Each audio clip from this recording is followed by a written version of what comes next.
তৈরি করব মাছের তেল দিয়ে। এই যে পালং শাক আছে, মূলো আছে, সিম আছে, বেগুন আছে এর মধ্যে, আর এই যে পালং শাক, আর এই কাঁচা লঙ্কাটা বেটে দেবো। যেহেতু মাছের তেল দেবো, মাছের তেল রাখা আছে, একটু পাঁচফোড়ন দিলাম, দুটো তেজপাতা দিলাম। আমার রাখা ছিল তুলে, মাছ তেল এত খেতে পারিনি তাই রেখে দিয়ে দিলাম। এবারে সবজিগুলো দিয়ে দেবো, দিয়ে দিলাম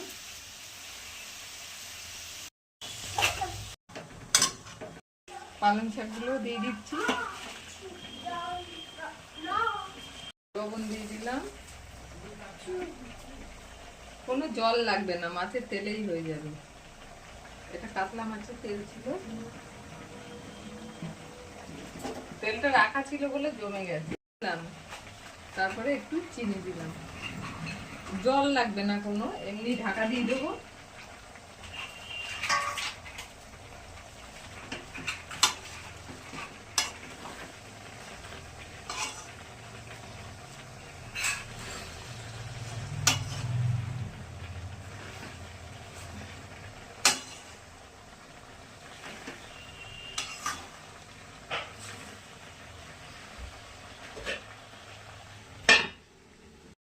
একটু নাড়া দিয়ে দেবো, মাঝে মাঝেই নাড়া দিয়ে দেবো।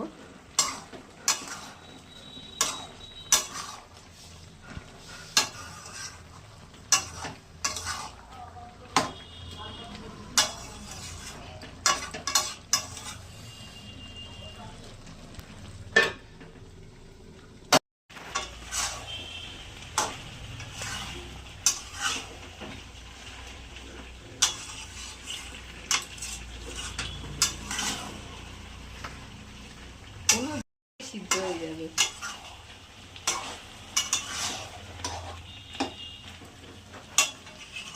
এরকম মাছের তেল দিয়ে পুঁই শাক চচ্চড়ি করলেও খুব টেস্টি হয়। হয়েই গেছে, আর সামান্য একটু কষিয়ে নামিয়ে নেব।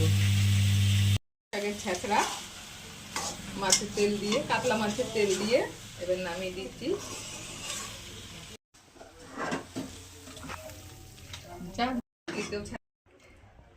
একবার কারো যদি ভালো লাগে একবার করে খেয়ে দেখবেন আমার মতো করে।